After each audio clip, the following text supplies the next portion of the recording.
স্নিগ্ধ বিষ, পর্ব সংখ্যা 64। লিখেছেন সানজিদা আক্তার মুন্নি।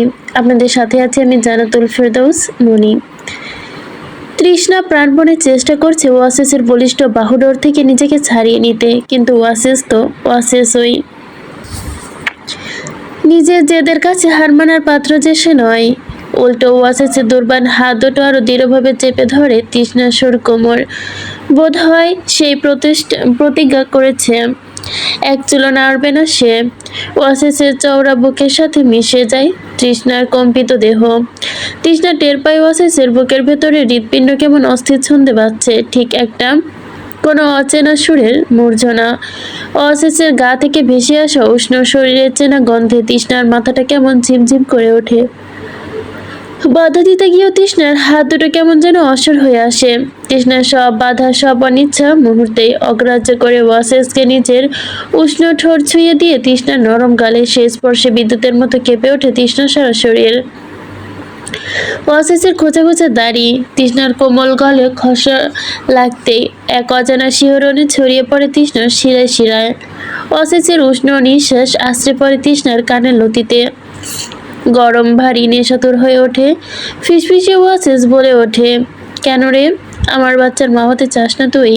কথাটা কানে পৌঁছাতেই তৃষ্ণার বুকের ভেতরটা দাও দাও করে ওঠে যেন জ্বলে। শৈলে যে মিষ্টি স্মরণটুকু জেগেছিল মুহূর্তে তা যেন মিশে যায় এক তীব্র জ্বালায়। রাগ, অপমানের এক রাশ ঘৃণায় শৈলের প্রতিটা রক্তকণা ফুঁসতে থাকে। যে মানুষটা বিগত 2 বছর তৃষ্ণাকে মানুষ বলেই গণ্য করেনি, যার চোখে তৃষ্ণা ছিল একটি অব্রাঞ্চিত ছায়া, সে মানুষটা আজকেরা নিজের বংশ রক্ষার তাগিদে নিজেকে প্রয়োজন হিসেবে মেলাতে চাচ্ছে, তৃষ্ণাকে কাছে টানছে। তবে কি এতদিনের এই সামান্য কোমল আচরণ, অকারণে বকাবকি না করা, দু এক বার চোখ তুলে তাকানো, সবকিছুর পেছনে লুকিয়েছিল এই একটাই স্বার্থ, এই একটাই অভিপ্রাস, একটা সন্তান। সত্যি কি বিদ্যুৎ চমকের মতো তিশার বুকের ভেতরটা যেমন বেঁধে যায়, গলার কাছে দলা পাকায় কান্না। তার চোখের কোণে চিকচিক করে ওঠে অভিমানে নোনা জল। বহু কষ্টে সেই জলটুকু তৃষ্ণা আড়াল করে ঠোঁট কামড়ে নিজেকে সামলে নেয়। কাঁপা কাঁপা গলায় কোনো রকম বলে ওঠে, আমাকে ছাড়ুন, এখন না এসব, আপনি অসুস্থ। তৃষ্ণার আধকম্পিত কণ্ঠ, লজ্জায় নত হয়ে আসা চোখের পাতা, গোলাপি হয়ে ওঠা কান দুটো, সব দেখে যেন সশব্দে হেসে ওঠে ওয়াসিস। এই হাসিতে মিশে আছে এক প্রকার উদ্রক অহংকার, পুরুষালী দম্ভ। ওয়াসিস তৃষ্ণার থুতনিতে আঙুল তুলে ধরে একদম কাছাকাছি এনে চোখে চোখ রাখে। ওয়াসিসের এই গভীর টান, ঘন কালো চোখের দৃষ্টিতে তৃষ্ণা হারিয়ে যেতে থাকে। তাচ্ছিলের সুরে ওয়াসিস বলে, এসব সামান্য অসুস্থতায় আমার কোনো বার আসবে যাবে না। আয় এদিকে, তুই নিজে উঠে আয়, আমার হাতে ব্যথা, তোকে টেনে তুলতে পারবো না আমি। ওয়াসিসের এমন নির্লজ্জ কাঁচা কথায় তৃষ্ণারও কুঁকড়ে যায়। লজ্জার ঘৃণায় গা রিরি করে ওঠে তার। ওয়াসিসের বুকের ওমটুকু, শরীরের এই মাদকতার উষ্ণতা, সবকিছু যেন বিষের মতো রেখে তৃষ্ণার কাছে এক ঝটকায় নিজেকে ছাড়িয়ে নেয় তৃষ্ণা। অনেকটা দূরে সরে যায়, এলোমেলো হয়ে যাওয়া ওনাটা তড়িঘড়ি বুকের ওপর টেনে নেয়। তার বুকের ভেতরটা কেমন টিপ টিপ করছে। শঙ্কিত কম্পিত গলায় সে বলে, আজে না, আমার ভালো লাগছে না এসব। তৃষ্ণার এমন ছটফটানি, এই প্রত্যাখ্যান ওয়াসিসের কাছে ভীষণ বিরক্তির ঠেকে। কপালের রগ ফুলে ওঠে তার, চোয়ালটা শক্ত হয়ে আসে, ঘন বুড়োজোড়া কুঁচকে আসে মেজাজটা হারিয়ে। বিরক্তি নিয়ে ওয়াসিস তৃষ্ণাকে ছেড়ে দেয়। কঠোর কণ্ঠে তিক্ততার সাথে ধমকে ওঠে, আজকের মতো ছেড়ে দিলাম, সুস্থ হয়ে আগে, তারপর দেখবো ভালো খারাপ কিভাবে লাগে তোর। তৃষ্ণার এক মুহূর্ত দাঁড়ায় না সেখানে। নিঃশব্দে মাথায় ওড়না টেনে দ্রুত পায়ে ঘর থেকে বেরিয়ে আসে। ঘর থেকে বেরিয়ে করিডোরের এক কোণে এসে দাঁড়ায় তৃষ্ণা। রেলিং ধরে থাকায় তৃষ্ণার আঙুলগুলো এখনো কাঁপছে, তার বুকটা ধরফর করছে, নিঃশ্বাস নিতে কষ্ট হচ্ছে। গালে এখনো লেগে আছে ওয়াসিসের ঠোঁটের উষ্ণ স্পর্শের রেশ। কানের কাছে বাজছে ওয়াসিসের ভারী নিঃশ্বাসের শব্দ। তৃষ্ণা কাঁপে, গলাটা মুছে নেয়। তারপর এই স্পর্শটুকু মুছে ফেলতে পারলেই তার মনের ভেতরে ওই ঝড়টা যেন থেমে যাবে, কিন্তু থামে না। ওয়াসিস আজকের এই আচরণ তৃষ্ণার মনটাকে আরো বেশি বিষিয়ে তুলেছে। একসময় যে ওয়াসিসকে দু চোখের বিষ ছিল তৃষ্ণা, যার উপর ওয়াসিসের পুরো কোচকে যেত দেখলেই হয়তো সেই এখনো আছে, কিন্তু বদলায়নি। অথচ এই মানুষটা হচ্ছে বড্ড তৃষ্ণাকে এত কাছে টানছে, ভালোবাসতে নয়, শুধু জৈবিক চাহিদা মেটাতে, বংশধর পেতে। কতটুকু কথার আঘাত। অত কত অবজ্ঞাতির, কত রাতে নীরবে কান্না, কত নির্মম উপেক্ষা, সবকিছু ওই ওয়াসেসকেই তৃষ্ণা উপহার দিয়েছে। আজ নিজের প্রয়োজন দেখাতে দুই একটা ভালো কথা বললে তাই আর কি হবে? আজ নিজের প্রয়োজনেই দু একবার মেকি ভালো আচরণ দিয়ে কি এমন দগদগে ঘা মুছে ফেলা যায় যে ক্ষতগুলো দিনের পর দিন তৈরি হয়েছে? ফুলের পাপড়ি নয় তো যে হাওয়ায় উড়ে যাবে, এগুলো তো গেঁথে গেছে হাড়ের ভেতরে, রক্তের প্রতিটা ফোঁটায়। না, কিছুতেই সম্ভব না, এটা একেবারে অসাধ্য। তবুও কেন একটু আগে ওয়াসেসের এই বাহুডোরে নিজেকে কতটা নিরাপদ মনে হয়েছিল তৃষ্ণার? কেন ওয়াসেসের বুকের ওই ওমটুকু তৃষ্ণার উষ্ণতা দিয়ে গেছে? কেন এমন দুর্বলতা? কেন এমন বিশ্বাসঘাতককে নিজের মনের জায়গা দেওয়ার আশা? অন্যের আঁচলে চোখ মুছে নিয়ে নিজেকে প্রশ্ন করে, ভালোবাসা যারা কি শুধু প্রয়োজনের সম্পর্ক টিকে থাকতে পারে? আর যদি টিকেও থাকে, তার নাম কি সত্যি সংসার? এই উত্তর জানা নেই তৃষ্ণার, শুধু জানে আজ রাতে আবারও ঘুম আসবে না তার চোখে, বালিশের কোণটা আবারও ভিজবে নীরব অশ্রুতে। দুপুরের রোদ সীসার মতো ভারী হয়ে নেমে এসেছে শিকদার বাড়ি উঠানে। আকাশে ধবধবে সাদা, এক ফোঁটা মেঘের চিহ্ন কোথাও নেই।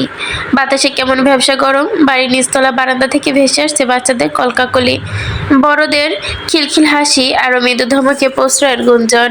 পুরো বাড়িটায় একটা জীবন্ত সুর হয়ে বাজছে। আর এই সুরের কারণ তৌসিরের 10 দিনের 3 সন্তান।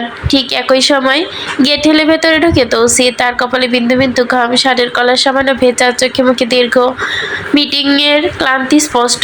জুতোর শব্দ পেতেই সিঁড়ি বেয়ে ওপরে উঠে সে। নিজের ঘরের দরজা হাত খোলা দেখে ভেতরে পা রাখে, আর ঠিক তখনই থমকে দাঁড়ায়। বিছানার ঠিক মাঝখানটায় ধবধবে সাদা চাদরের ওপর আধ ঘুমে আছে ছোট্ট তৌসি, তার মেয়ে, তার প্রাণ। জানালার পর্দার ফাঁক গলে এক টুকরো নরম আলো এসে পড়ছে মেয়েটার গালে। মনে হয় কেউ ইচ্ছে করেই আলোটা ওইখানে সরিয়ে রেখেছে। ঘরটা নিঃশব্দ, শুধু সিলিং ফ্যানের মৃদু ঘ্যান ঘ্যান শব্দ। বেলকনি থেকে ভেসে আসছে ভেজা কাপড়ের টুপটাপ ফোঁটার পড়ার আওয়াজ।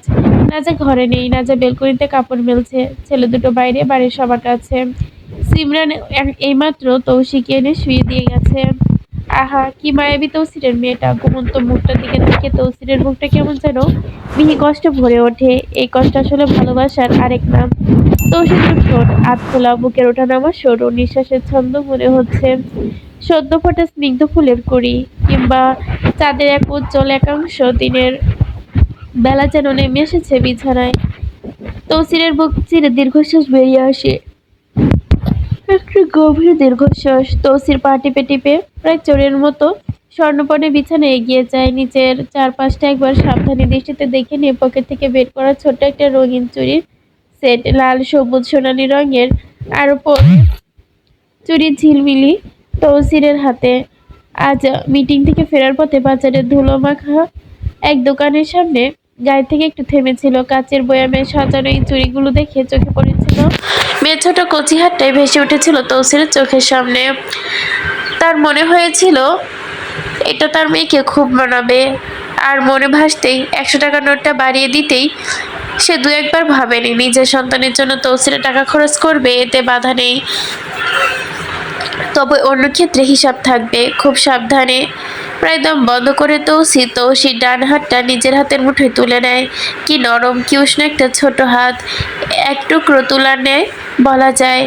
একটু জোরে চেপে দিলে যেন মিলিয়ে যাবে। এরপর পরম মমতায়, এক গভীর ধ্যান মগ্নতায় সে একটা একটা করে চুড়ি পরিয়ে দেয় মেয়ের হাতে। চুড়িগুলোর সাইজও বেশ ছোট, তবুও তৌসির কচি হাতটা খানিকটা বড়ই লাগছে যেন, একটু ঢিলে হয়ে ঝুলে গেছে। কিন্তু এইটুকু চুরি পরা হাতেই তৌসিরের মেয়েটাকে অপরূপ সুন্দর লাগছে। কোনো ছবি দেখি রাজকন্যার মতো। চুরি পরানো শেষে তৌসির আলতো করে ঝুঁকে পড়ে মেয়ের কচি হাতে, নিজের ঠোঁট ছোঁয়ায়, মৃদু দীর্ঘ শব্দে চুমু খায়। ঠিক তখন এই বিছানার ওপাশে তৌসিরের সামনাসামনি এসে দাঁড়ায় নাচার ওনারা চলে এখনো কাঁধে এলোমেলো ভাজে ভেজা ওড়নার এক প্রান্ত। চুল থেকে টুপটুপ করে ফোটায় ফোটায় জলরাশি ঝরে পড়ছে মেঝেতে। ভুরু কোচকে নাচা জিজ্ঞাসা করে, কি হচ্ছে এসব? নাজার কণ্ঠস্বর শুনে উঁচু নয় বরং শান্ত, কিন্তু সেই শান্ত গলাতেই কোথায় একটা যেন ছুরির ধার লুকিয়েছিল। তৌসি চমকে ওঠে। তৌসির পাশ থেকে একটু সরে গিয়ে তড়িঘড়ি করে উঠে বসে। ধরা পড়ে যাওয়া কিশোরের মতোই তৌসির চোখের কোণে অপরাধবোধে ঝিলিক খেলে যায়। কিন্তু কিছুটা আপতাপ্তা করে তৌসির বলে, চুরি এনেছিলাম আমার মাইয়ার জন্য, তাই পড়াচ্ছিলাম আর কি। কথাটুকু শুনে না একদৃষ্টে তৌসির হাতের দিকে তাকিয়ে থাকে। রঙিন চুড়িগুলো ঘুমন্ত মেয়ের কবজিতে হালকা কেঁপে উঠতে সিলিং ফ্যানের বাতাসে নাজা চোখের ভেতরে কি একটা ছায়া নেমে আসে। রাগ নয়, ঠিক অভিমানও নয়, যেন তার চেয়েও ঘন কিছু, যার নাম শুধু নাজাই জানে। কিছুক্ষণ চুপ করে তাকিয়ে থেকে না যে চাপা দীর্ঘশ্বাস ছাড়ে, তারপর আর কোনো কথা না বাড়িয়ে চুপচাপ অন্যদিকে পা বাড়ায়। নাজার এরম নিরুত্তাপ নির্বাক আচরণ তৌসিরের ভেতর থেকে নামিয়ে দেয়। রাগ করলেও একটা কথা ছিল, চিৎকার করলে একটা কথা ছিল, কিন্তু এই নীরবতা, এই দূরত্ব হাজারো শব্দের চেয়েও যেন ভারী। তৌসি ধীরে ধীরে বিছানা ছেড়ে উঠে দাঁড়ায়। নাজার দিকে এগিয়ে গিয়ে বিছানার পেছন থেকে ডাকে, নাঝা। ডাক শুনে নাঝা ঘুরে দাঁড়ায়। জানালা দিয়ে আসা আলোটা এখন সরাসরি পড়েছে নাঝার মুখে। চোখের কোণে সামান্য চিকচিক করছে, নাকি সেটা শুধু রোদেরই ফলক তৌসির বুঝে উঠতে পারে না। চোখে চোখ রেখে খুব শান্ত স্বরে নাঝাকে জিজ্ঞাসা করে, কিছু বলবেন? তৌসির নাঝার ওই শান্ত আচরণ, নাঝার কালচে সবুজ চোখের দিকে তাকিয়ে হঠাৎ থমকে যায়। তৌসিরের বুকের ভেতরটা কথা উকি দিলেও বলতে পারে না সে। কেন এই নীরবতা, কেন এই ঘরের চার দেওয়ালে দুজন মানুষের এত অচেনা? কিন্তু আফসোস, তৌসিরের ঠোঁট গলে একটা শব্দ বের হয় না। কণ্ঠনালী ধরে আসে তার। চুপ করে থেকে শেষে একটা ম্লান হাসি ঠোঁটের কোণে তৌসিরের। চুপ করে থেকে শেষে ঠোঁটের কোণে ম্লান হাসে তৌসির। না, কিছু না। আর কথা বাড়ায় না। একটা মৃদু নিঃশ্বাস ফেলে চুপচাপ ঘর থেকে বেরিয়ে যায়। নাজার শাড়ির খসখস শব্দটা ধীরে ধীরে মিলিয়ে যায় করিডোরের প্রান্তে। তৌসি সেই যাওয়ার পথে তাকিয়ে দীর্ঘশ্বাস ফেলে। বুক ভরে একটা দীর্ঘশ্বাস ছাড়ে। এই মানুষটার অভিমান ভাঙানোর কোনো উপায় তৌসিরের জানা নেই। এত রাজনীতির প্যাচ তৌসির বোঝে, এত শত্রুচাল সে সামলায়, অথচ এই ঘরের কোণে এই একটা মানুষের নীরবতা, অভিমানের সামনে সে একেবারে নিরস্ত্র। এমনকি সামনে নির্বাচন, চারদিকের পরিস্থিতি, তৌসির বুকের ভেতরে একটা চাপা টেনশন সারাক্ষণ পাক খাচ্ছে। ঘর থেকে বেরিয়ে করিডোরে পা রাখতেই সামনে এসে দাঁড়ায় রুদ্র। রুদ্রের মুখ থমথমে, চোয়াল টান, গলায় শিরায় স্পষ্ট বিরক্তি রেখে। রুদ্রর কণ্ঠে হতাশতা উপচে পড়ে, কি করব ভাই? চারদিকে যে হারামজাদারা চক্কর কাটতাছে, কারে জানি কবে উড়াইয়া দেয় কে জানে। তৌসিরের পা এগিয়ে যায় রুদ্রের কাঁধে, শক্ত করে হাত রাখে। সেই স্পর্শ ধরতেই এক ধরনের নীরবতা, প্রতিশ্রুতি, যাতে আছে আমি আছি। বড় ভাইদের এই ভরসাস্থল স্পর্শে রুদ্রের কাজ যেন একটু আলগা হয়। তৌসির শান্ত অথচ দৃঢ় কণ্ঠে গলায় বলে, চিন্তা নিস না, দেখতেছি কি করা যায়। তুই অকারণে বেশি বাইরে বের হইস না। এই নির্বাচনের শেষ হইলেই তোর সাথে সিমরানের বিয়া দিয়া দিব। হঠাৎই বিয়ের কথা শুনতে রুদ্রের বিরক্তিতে মুখটা এক চিলতে হাসি ফুটে ওঠে। মেঘলা আকাশে ফুটে ওঠে হঠাৎই এক ঝলকার রোদ। কান দুটো যেন সামান্য লালচে হয়ে ওঠে সাথে। চোখের কোণে নেমে আসে লাজুকতা। লাজুক হেসে রুদ্র বলে, আচ্ছা ভাই। রুদ্রের সাথে কথা শেষ করে তৌসির। রুদ্র সোজা পা বাড়ায় দোতলার দিকে। সিমরানের ঘরের দরজা হাত খোলা। ভেতরে পড়ার টেবিলে ঝুঁকে আছে সিমরান। মাথার ওপরে টেবিল ল্যাম্পের হলদেটে আলো। খোলা বইয়ের পাতায় সিমরানের সরু আঙ্গুল আস্তে আস্তে সরে যাচ্ছে লাইনের ওপর লাইন। দরজায় কোনো নক না করে ধারাম করে ঘরে ঢুকে পড়ে রুদ্র। সোজা গিয়ে বিছানায় চিত হয়ে শুয়ে পড়ে, দু হাত মাথার নিচে দিয়ে সিমরানের দিকে স্থির হয়ে তাকিয়ে। মনে হয় এই ঘরটায় ঢুকে দীর্ঘদিন পর রুদ্র একটু শান্তি নিঃশ্বাস নিতে পেরেছে। সিমরানের বেশ অবাক হয়। রুদ্র ভাই তো এমন না। রুদ্র ভাই কখন এভাবে না জানিয়ে ঘরে ঢুকে না। কলমটা বইয়ের ভাঁজে রেখেই চেয়ারে বসা অবস্থায় পেছনে ঘুরে সিমরান ভুরুকুচকে জিজ্ঞাসা করে, রুদ্র ভাই তুমি হঠাৎ এখানে, কোনো দরকার? সিমরানের কথায় রুদ্র ভুরুকুচকে সিমরানের দিকে তাকায়, তারপর বুক ভরে একরাশ শান্তি নিঃশ্বাস টেনে নিয়ে আবারও দৃষ্টি ফেলায় সিলিং এর দিকে। মনে হয় ওই সাদা ছাদটা রুদ্র ওদের ভবিষ্যৎ ছবি আঁকছে একটু একটু করে। খুব শান্ত অথচ স্বপ্নের ঘুরে ডুবে থাকা গলার শব্দ। সিমরান আমাদের বিয়ের কথা চলতেছে, এই ব্যাপারে পোকাপোক্ত কথা হইয়া গেছে, হয়তো জলদি হইয়া যাইব বিয়াটা। কথাটা শুনে সিমরানের কানের পেছনে সিমরানের বুকের ভেতর খুশিতে যেন একটা ঢেউ খেলে যায়, উষ্ণ তীব্র অথচ কোথাও এক চিমটে ভয় মেশানো। গালে হালকা রং বয়ে গেল। বইয়ের পাতায় সিমরানের আঙ্গুল অজান্তে একটু কেঁপে ওঠে, কিন্তু সেই উচ্ছ্বাসটা সিমরান সযত্নে চেপে বুকের ভেতর। এত বড় খুশির একটা নিঃশ্বাস বেরিয়ে এলো তার বুক থেকে। আমাদের বিয়েটা সত্যি হবে রুদ্র ভাই? প্রশ্নটা শুনে রুদ্র আবারও পিছে ফিরে যায় সিমরানের দিকে। রুদ্রের চোখে নেমে আসে এক নিবিড় স্নিগ্ধতা। সে চোখে একটু আগেও রাজনীতি উত্তেজনা ছিল, সেই চোখে এখন এক গভীর কোমলতা আলোয় ধরা দিয়েছে। ধীরে ধীরে ধীর গলায় রুদ্র বলে, হবে, আমাদের বিয়ে হবে, একটা সুন্দর সংসার হবে, আমাদেরও হবে, আর একটু ধৈর্য ধর।